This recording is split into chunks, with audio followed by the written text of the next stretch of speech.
88 anti teror Polri menangkap seorang residivis teroris di Serpong. Teror mengguncang Indonesia tidak hanya mengganggu 16 terduga teroris di Sumatera Barat. Terduga teroris di sebuah showroom mobil bekas di Jalan Raya Condet. identitas terduga teroris yang ditangkap. Dapatkan dari mana sebenarnya terduga teroris ini bisa masuk ke Mabes Polri. Warga Jambi ditangkap tim Densus 88 Mabes Polri karena Paham terorisme kami tidak tahu. Kelompok separatis teroris di Papua berhasil Terduga teroris yang dilakukan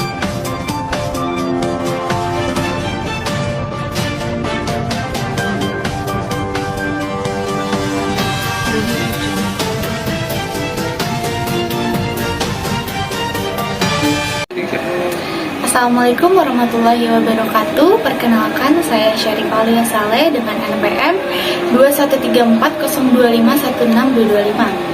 Di sini saya ingin menjelaskan materi tentang terorisme.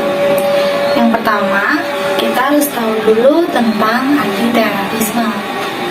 Terorisme adalah serangan-serangan terkoordinasi yang bertujuan untuk membangkitkan perasaan teror terhadap sekelompok masyarakat. Nah, berbeda dengan perang, aksi terorisme ini tidak tunduk pada tata cara peraturan perang.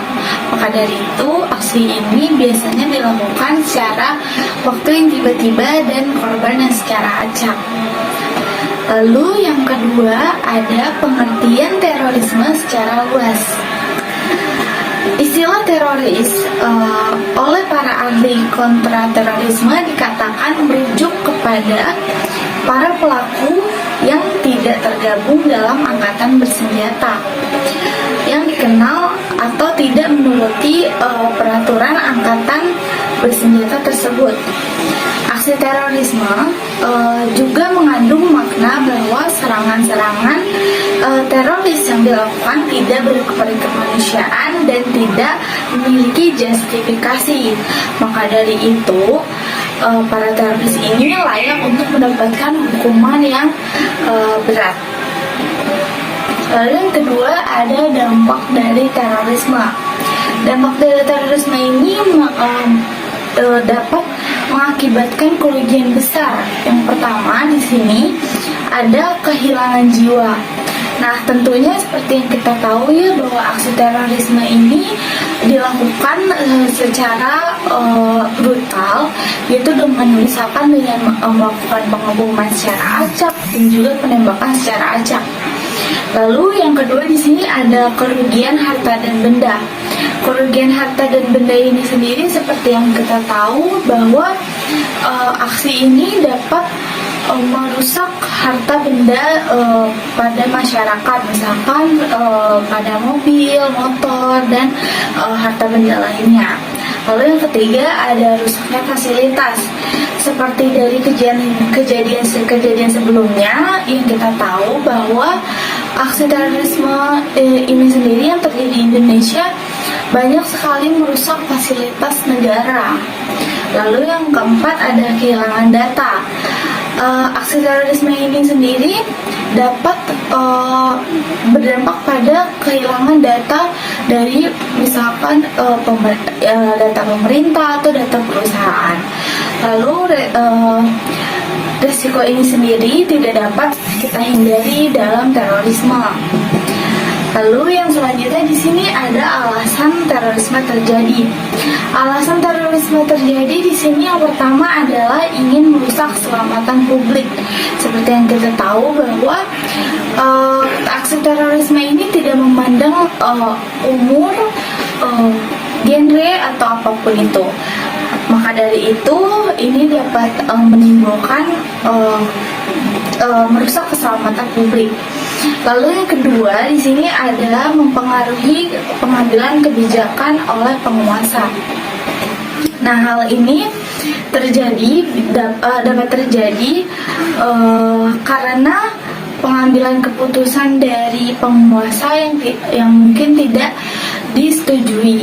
Maka dari itu aksi ini terjadi karena pengambilan keputusan itu sendiri. Lalu penyebab terorisme lainnya yaitu karena adanya ideologi yang terlegitimasi atau mengakar. Nah, yang selanjutnya di sini ada kasus terorisme di Indonesia. Yang pertama di sini ada bom Bali pada tahun 2002. Seperti yang kita tahu ya, bom Bali yang terjadi pada tahun 2002 silam itu direncanakan atas balas dendam dari peristiwa di Ambon dan Poso.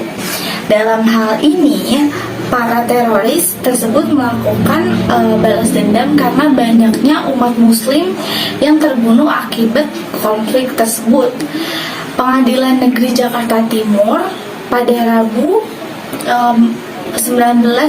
tanggal 19 Januari menjatuhkan hukuman 15 tahun penjara terhadap Zulkarnain atas perannya dalam bom Bali 2002 yang menewaskan lebih dari 200 orang. Ia merupakan terorisme yang terafiliasi dengan Al-Qaeda. Lalu yang kedua di sini ada bom Sarinah pada 14 Januari 2016. Bom Sarinah ini menggemparkan Jakarta dan juga seluruh Indonesia karena bom serangan bunuh diri ini disertai penembakan terjadi di sekitar Plaza Sarinah, Jalan MH Tamrin, Jakarta Pusat pada Kamis 14 Januari 2016. Ledakan terjadi di tempat parkir Menara Cakrawala depan gerai Starbucks dan sebelah utara Sarinah dan pos polisi depan gedung tersebut. Polisi menduga aksi teror di kawasan MH Tamrin ini berkaitan dengan jaringan negara Islam atau ISIS. Muhammad Bahru Naim alias Andi Tamtomo alias Abu Rayyan dituding sebagai dalang dari serangan itu. Bahru Naim adalah ex narapidana kepemilikan senjata api dan bahan peledak. Lalu yang selanjutnya di sini adalah solusi permasalahan terorisme di Indonesia. Upaya pemerintah Indonesia dalam menangani kasus terorisme adalah dengan meminimalisir penyebab utama terorisme, merevisi Undang-Undang Nomor 15 Tahun 2003 tentang pemberantasan tindak pidana terorisme, counter attack,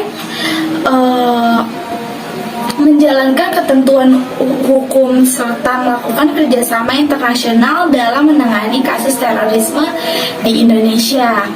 Lalu yang terakhir di sini adalah cara mencegah terorisme. Yang pertama ada memperkenalkan ilmu pengetahuan dengan baik dan benar. Nah, pengenalan tentang ilmu pengetahuan ini sendiri harusnya sangat ditekankan kepada siapapun, terutama kepada para generasi muda. Hal ini disebabkan pemikiran para generasi muda yang masih mengembara karena rasa keingintahuannya, apalagi terkait suatu hal yang baru seperti pemahaman terhadap suatu masalah dan dampak pengaruh globalisasi. Lalu yang kedua di sini adalah pemahaman ilmu pengetahuan dengan baik dan benar.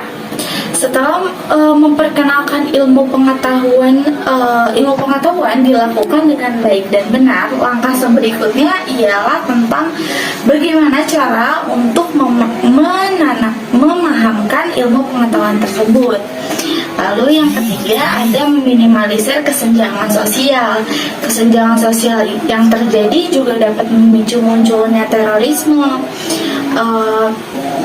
Maka dari itu sedemikian rupa kesenjangan sosial ini diminimalisir.